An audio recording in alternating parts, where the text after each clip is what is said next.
kapag brand nyo, may kasama na itong bolt para pag kabit, hindi masyado ano siya, nakasipa. Kaya nilalagyan to ng bolt.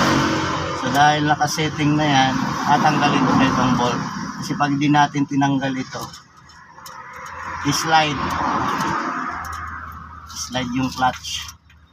So nilagay lang talaga ito pag brand new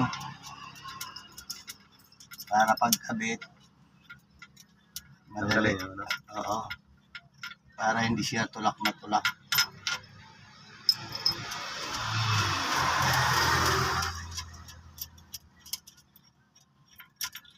Hindi pwedeng kalimutan itanggalin. Hindi makakagalaw yung clutch o yung pressure plate pala.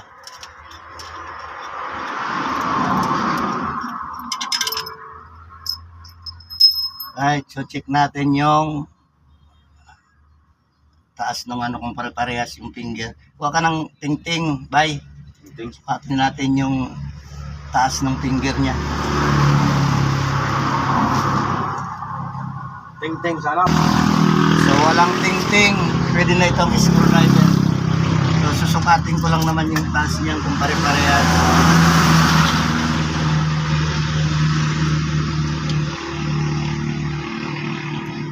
Alright, so pare-parehas, calibrated talaga ito. Adjusted na talaga ito. So check na lang natin itong mga lock kung nakahigpit. Ito yung lock sa mga lock sa finger. Pag mag-a-adjust, na-adjust kasi yung finger. Pag mag-a-adjust ng finger, niluluagan ito, tinatanggal itong dalawang bolt. Tapos pinipihit ito. Pipihitin ito nut na 24 mm, 24 yung tools. Tapos i-adjust kung gaano ka taas yung finger niya. So hindi na ako mag-a-adjust nito kasi adjusted na ito. Check na lang yung mga bolt, ito may maluwag po.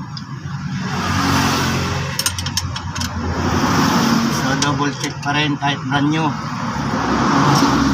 Tulad dito may maluwag. So pag lumuwag yan, matanggal, kaya babagsak yung finger.